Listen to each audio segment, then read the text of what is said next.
আসসালামু আলাইকুম দর্শক, আপনারা আজকের ভিডিওটি অবশ্যই মন দিয়ে দেখবেন, কারণ এই ভিডিওতে দেখানো হয়েছে আপনার যে ছাদে রড বাঁধা থেকে ছাদ ঢালাই পর্যন্ত এবং ছাদে যে কিউরিং করার জন্য যে প্রস্তুতি নেওয়া হয় সেটি কিভাবে।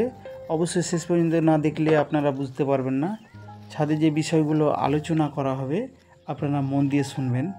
প্রথমে আমরা ছাদ সেন্টারিংয়ের করার পর যে আমরা ছাদে বিমের রড বাঁধি, সে বিমের রড বাঁধার সময় দেখতে হবে যে বিমের রডের দুই মাথাতে এল মারা হলো কিনা। এল যদি না মারেন তাহলে কিন্তু লোড ক্ষমতা অনেকটাই কমে যাবে, তাহলে সেদিকে খেয়াল রেখে এল কিন্তু দিতে হবে। এবং যে রিংগুলো হবে সেই রিংয়ের কোণগুলো যেমন 135 ডিগ্রি অ্যাঙ্গেলে যেমন মোড়া থাকে। যদি আপনাদের এইগুলো মোড়া না থাকে তাহলে এগুলো ফলস হয়ে যাওয়ার ভয় থাকে। অনেক সময় যে বিম ফেল হয় এই রিংয়ের কারণেই কিন্তু হয়ে থাকে। তাহলে এদিকেও কিন্তু খুব নজর দিতে হবে বলে মনে করা হচ্ছে। আপনাদের সামনে আরও দুটো জিনিস তুলে ধরছি। যে দেখতে পাচ্ছেন বিমের নিচে যে পাটা এবং যে গাঁথনিগুলো রয়েছে প্রত্যেকটা এইভাবে পলিথিন ব্যবহার করতে হবে, দেখতেই পাচ্ছেন। এবং বিমের যে খাঁচার রড, সে খাঁচার রড যেমন কলমের মাঝে দিয়ে যায় সেদিকেও কিন্তু আপনাদেরকে খেয়াল রাখতে হবে। বিমের রড বাঁধা হয়ে গেলে কাট পিস যেভাবে দেওয়া দরকার, তাহলে 14 ফিট 8 ইঞ্চিটা হয়ে গেল। এরপরে কাটো 12 ফুট 4 ইঞ্চিটা।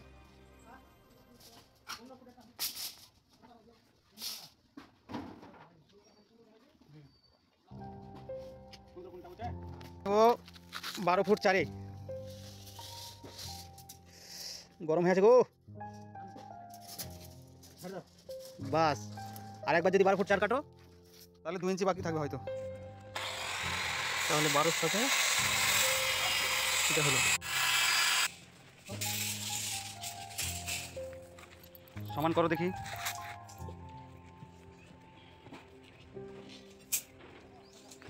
আমি 5 দিয়ে ধরছিলাম। দেখি চলো কত কাটতে হবে দেখি। বলো, জিজ্ঞেস করো যে 1 ইঞ্চি বড় থাকলে হবে। 12 ফুট 4 ইঞ্চি যদি 1 ইঞ্চি বড় হয় কোনো অসুবিধা নেই, কাটার কোনো দরকার নাই। ঠিক আছে, আমাদের রড মিলে গেছে। তাহলে আগে যে কথাটি বলছিলাম, কলম হিসাব করে আপনাদের কাট পিস বাঁধতে হবে। তো আমরা যেদিকে খেয়াল রাখবো, এখন দেখতে পাচ্ছেন সিঁড়ি বেশিরভাগই 3 ভাগ করে মিডিল পোর্শনটা বাটাম হিসাবে ব্যবহার করা হয় এবং দুই পাশে টপ বাটাম দুটোই ব্যবহার করা হয়। তো আপনাদের আলাদা আলাদা হতে পারে, অনেক রকম রড বাইন্ডিং রয়েছে। তো আমরা এইভাবে করি। যদি আপনাদের ভিডিওটা দেখে কারো একটু উপকৃত হয় তাহলে অবশ্যই ভিডিওটিতে লাইক করবেন এবং শেয়ার করবেন, কমেন্ট করবেন। যদি চ্যানেলে নতুন হয়ে থাকেন তো চ্যানেলটিকে সাবস্ক্রাইব করবেন।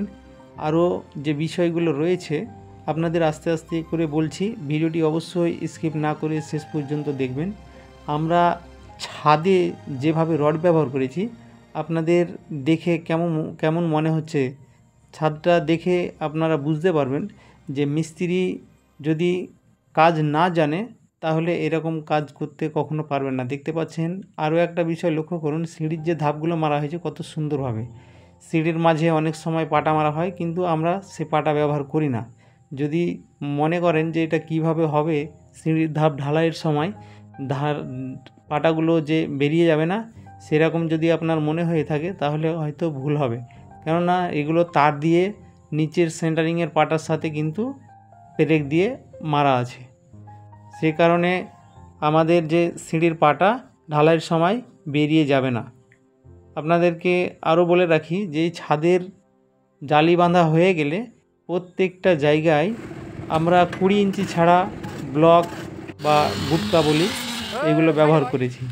এভাবে যদি ব্যবহার করা হয় তাহলে ছাদের যে জালিটা নিচে বসে যাওয়ার কোনো ভয় থাকে না। ছাদের জালি যদি বসে যায় পরবর্তীতে ঢালাই কিন্তু খসে পড়ে।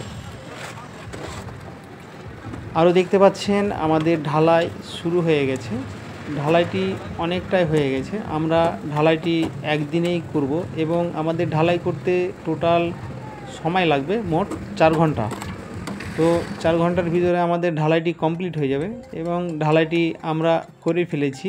পরবর্তীতে দেখা যাচ্ছে যে আমরা পাটাগুলো সাইডের খুলে নিয়েছি, কারণ এখন জল বাঁধিয়ে রাখার সময় এসেছে। তাহলে আমরা প্রথমে গাঁথনি না করে কিছু কম ভাগের মশলা করে সাইডে 2 ইঞ্চি হাইট করে আমরা কিন্তু পুরো ছাদে দিয়ে দিয়েছি। যেখানে যেখানে মনে হয়েছে যে আমাদের জল উঠবে এই জায়গাটায় মশলাটা দিলে, সেভাবে দিয়েছি। দেখতে পাচ্ছেন ছাদটার যে জল নিচে পড়বে যে জায়গা দিয়ে যে জল গলি রাখা হয়েছে সেই জায়গাটা ডাউন আছে, তার জন্য একটু এদিক সেদিক করে দিতে হচ্ছে বুদ্ধি করে। আপনারা দেখতে পাচ্ছেন, যারা জানেন তারা বুঝতে পারছেন, এবং যারা জানেন না ভিডিওটি দেখবেন, একটু 2বার 3বার দেখে করবেন।